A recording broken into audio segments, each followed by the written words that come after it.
다 같이 기도하시겠습니다. 감사하신 아버지 하나님, 오늘도 귀한 한날 아버지 하나님의 말씀의 뜻 안에서 힘차게 출발하게 인도하심을 감사합니다.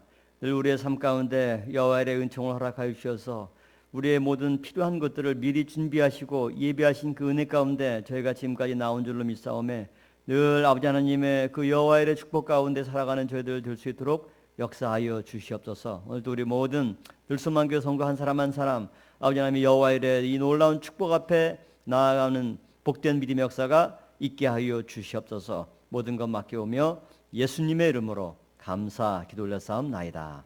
아멘. 자, 오늘 은혜 마신 말씀 창세기 22장 15절부터 18절까지 말씀 봉독하도록 하겠습니다. 창세기 22장 15절에서 18절까지 말씀.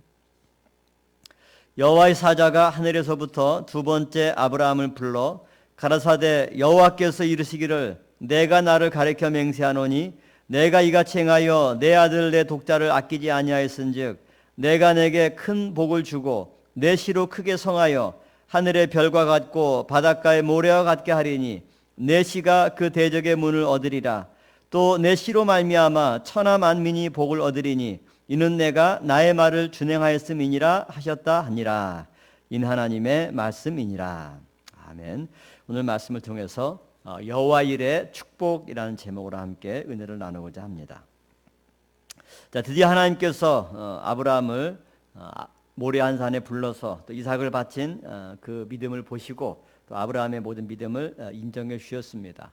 하나님께서 미리 준비하시는 은혜를 베풀어 주셨을 뿐만 아니라 그 일이 있고 나서 오늘 본문 말씀 보면 아브라함을 다시 불러서 아브라함을 축복하고 있는 것을 볼 수가 있죠. 그래서 오늘 내용을 우리는 여호와 일의 축복이다 이렇게 제목을 붙일 수가 있습니다. 그러면 먼저 우리가 살펴볼 것은 하나님께서 아브라함에게 주신 축복의 내용들을 한번 살펴보도록 하겠습니다. 자, 창세기 12장부터 오늘 본문에 이르기까지 아브라함의 여정 가운데 하나님은 세 번 아브라함에게 나타나서 축복하셨던 것을 볼 수가 있죠. 첫 번째는 창세기 13장에서 롯과 이별한 후에 주어졌습니다. 롯에게 먼저 선택권을 주고 또 양보하면서 오직 하나님의 인도하심만을 바랐던 아브라함에게 하나님은 동서남북 사방을 바라보게 하시는 그 동서남북의 축복과 또 땅의 티끌 같은 자손과 또 그 자손이 머물 영원한 기업을 약속하고 있죠. 창세기 13장 14절부터 17절까지의 내용입니다. 그 중에서도 핵심적인 부분을 보면 너는 눈을 들어 너 있는 곳에서 동서남북을 바라보라. 보이는 땅을 내가 너와 내 자손에게 주리니 영원히 이르리라. 내가 내 자손으로 땅의 티끌 같게 하리니 사람이 땅의 티끌을 능히 셀 수 있을진데 내 자손도 세리라. 그래서 오늘 이 첫 번째 내용을 보면 하나님은 아브라함에게 이 땅을 너와 내 자손에게 주고 그다음에 두 번째는 내 자손이 땅의 티끌같이 많아질 거다. 땅과 자손에 관한 축복을 창세기 13장에서 말씀하고 있죠. 두 번째는 창세기 14장에 보면 멜기세덱을 만나 11조의 감사를 드린 이후에 다시 창세기 15장에서 아브라함에게 축복하고 있는 것을 볼 수가 있죠. 여기서도 하나님은 아브라함에게 내 몸에서 날 자가 내 후사가 되리라 이렇게 자손에 관한 축복을 말씀하시고 그 자손들이 하늘의 뭇 별과 같은 자손들로 크게 번성할 것을 말씀하고 있습니다. 그것이 창세기 15장 4절부터 7절까지의 내용이죠. 특별히 5절 말씀 보면 그를 이끌고 밖으로 나가 가라사대 하늘을 우러러 뭇별을 셀 수 있나 보라. 또 그에게 이르시되 내 자손이 이와 같으리라. 그러니까 한마디로 아브라함에게 자식이 있을 것이고 그 자식을 통해서 하늘의 별과 같이 무수히 많은 자손들이 생성될 것임을 두 번째로 창세기 15장에서 말씀하고 있죠. 또한 세 번째는 아브라함이 99세 되었던 때죠. 창세기 17장에서 말씀하고 있습니다.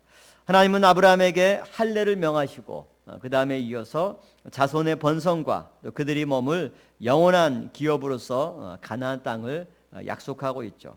창세기 17장 2절 말씀 보면 내가 내 언약을 나와 너 사이에 세워 너로 심히 번성케 하리라. 아브라함의 자손을 심히 번성케 할 것을 약속하고 있습니다. 또한 창세기 17장 6절 말씀 보면 내가 너로 심히 번성케 하리니 나라들이 내게로 쫓아 일어나며 여러 왕이 내게로 쫓아 나리라.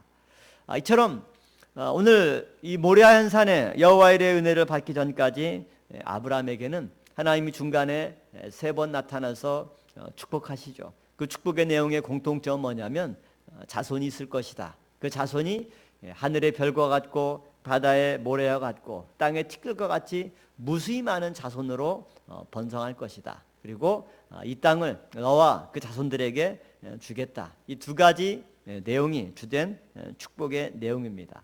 그리고 하나님께서는 아브라함에게 이렇게 축복하시되 어떤 조건을 가지고 축복하신 것이 아니라 단지 아브라함의 그 믿음만을 보시고 이 놀라운 축복을 허락해 주셨다라고 하는 겁니다. 그리고 오늘 본문의 2번째로 여호와 일에서 아브라함에게 축복하고 있는 거죠.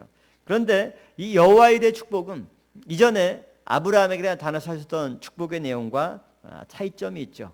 새롭게 추가되는 내용이 있는 것입니다. 오늘 본문 17절 말씀 보면 내가 내게 큰 복을 주고 내 씨로 크게 성하여 하늘의 별과 같고 바닷가의 모래와 같게 하리니. 자, 여기까지는 기존에 하나님께서 아브라함에게 나타나서 주셨던 그 축복의 내용과 동일한 그런 내용입니다. 그런데 여기서 추가되는 내용이 뭐냐면 그 다음에 나오는 내용이죠. 내 씨가 그 대적의 문을 얻으리라. 이것은 아브라함의 후손들이 그 대적의 문을 얻으리라 라고 하는 말씀인데 이 내용은 유일하게 모레아 한산에서 아브라함이 이삭을 바치고 난 이후에 주셨던 축복의 내용입니다. 하나님은 아브라함에게 이삭을 바칠 것을 명령했지만 아브라함이 정말 그 명령을 잘 순종을 할지 또 어떨지 사실 하나님도 긴장되고 하나님도 마음이 두근두근 하는 거죠. 그런데 아브라함이 너무나 성숙하게 고민하는 것 없이 하나님의 말씀에 온전히 순종하고 그 말씀대로 실행하는 그 모습을 보면서 하나님도 너무너무 기쁘신 겁니다. 그래서 오죽했으면 야 내가 이제야 네가 나를 경외한 줄을 내가 알겠다. 하나님이 너무너무 기뻐하시고 그 다음에 이삭 대신에 여호와 일에 준비하신 그 수양을 번제물로 허락하셨습니다. 뿐만 아니라 하나님은 이처럼 아브라함에게 다시금 모레아의 한산에서 축복하시는데 기존에 축복했던 내용에 덧붙여서 내 씨가 그 대적의 문을 얻을 것이다. 대적의 문을 얻는다는 것은 무엇입니까? 승리한다는 거죠. 성을 쌓고 적의 공격에 대비를 하고 있는데 공격하는 입장에서는 어떻게든지 성문을 열고 그 안에 들어가야 성을 함락시키는 거죠. 반면에 성을 지키는 사람들은 그 문을 굳건하게 지켜야 돼요. 그런데 아브라함의 씨가 그 대적의 문을 얻는다. 그 말은 그 성을 정복하고 승리한다는 것을 말씀합니다. 이것은 아브라함 자손의 후손들이 숫자가 많을 뿐만 아니라 대적의 성문을 얻을 정도로 강건하고 능력이 있고 힘이 있다는 것이죠. 얼마나 큰 축복의 내용입니까? 이것은 하나님께서 아브라함에게 일종의 보너스로 주신 축복입니다. 기존에 없던 내용에 덧붙여서 하나님의 그 기쁜 마음을 아브라함 자손들에게 이와 같이 큰 축복으로 허락해 주셨다라고 하는 거죠. 그리고 2번째는 내 씨로 말미암아 천하 만민이 복을 얻을 것이다. 이렇게 18절에 말씀하고 있죠. 그전에는 하나님께서 아브라함에게 뭐라고 말씀하고 있냐면 너로 말미암아 천하 만민이 복을 얻을 것이다. 이 복의 근원이 되는 축복, 아브라함에게 주신 하나님의 대표적인 축복의 내용이죠. 창세기 12장 2절 말씀 볼 때도 너는 복의 근원이 될지라 이렇게 분명히 하나님께서 말씀해 주고 있습니다. 그런데 오늘 본문 말씀 보면 이제 아브라함뿐만 아니라 아브라함의 씨, 내 씨로 말미암아 천하 만민이 복을 얻으리라 라고 하는 말씀이 처음 등장하고 있는 거죠. 창세기 18장 18절 말씀 볼 때도 아브라함은 강대한 나라가 되고 천하 만민은 그를 인하여 복을 받게 될 것이 아니냐. 천하 만민이 아브라함을 인하여 복을 받게 된다라고 말씀하고 있는데 이제는 드디어 내 씨로 말미암아 천하 만민이 복을 받을 것이다.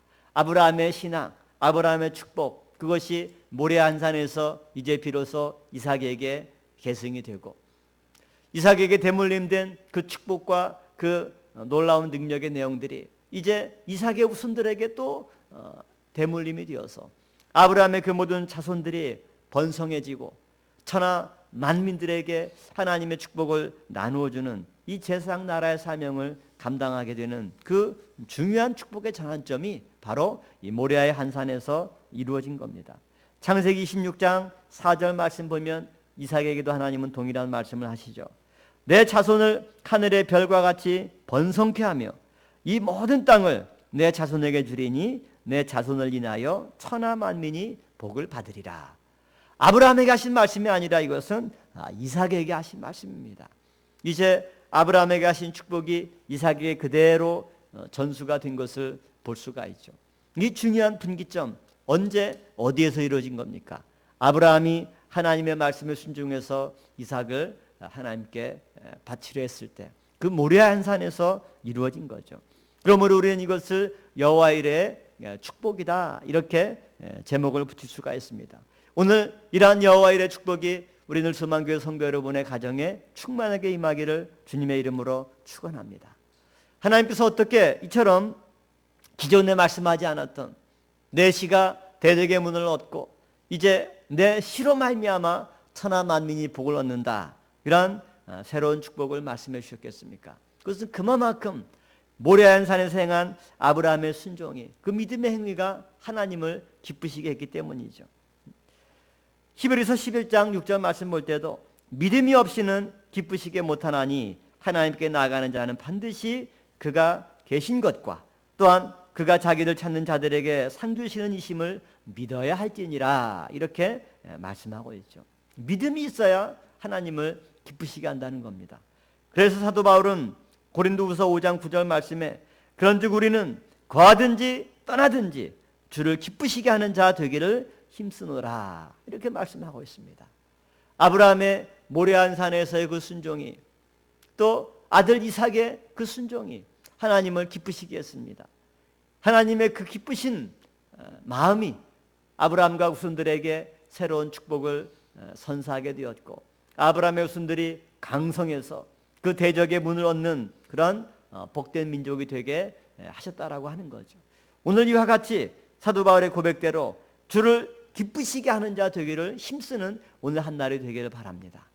저 여러분들의 모든 생활을 볼 때 여러 가지 부족하고 또 연약한 모습들이 많이 있지만, 그러나 우리의 삶 가운데 최선을 다하고 이것이 과연 하나님께 기쁨이 되는지 아니 되는지 우리가 늘 생각하면서 하나님을 기쁘시게 하는 자 되기를 위해서 힘쓸 때 하나님께서 먼저 우리 가정에 필요한 것들을 준비하시는 여호와 일의 은총을 허락하시고, 더 나아가서 여호와 일의 축복, 새로운 복을 더하여서 우리에게 정말 은혜로 선물해 주시는 그런 하나님의 복된 믿음의 역사가 오늘 하루도 여러분의 가정에 충만하기를 주님의 이름으로 축원합니다. 자, 함께 나라 민족을 걸머쥐고 우리 교회 부흥과 발전을 위해서, 또 여러분의 모든 개인과 가정을 위해서 힘있게 아멘 할렐루야 손 드시고 동성으로 기도하도록 하겠습니다. 아멘 할렐루야, 아멘 할렐루야, 아멘 할렐루야.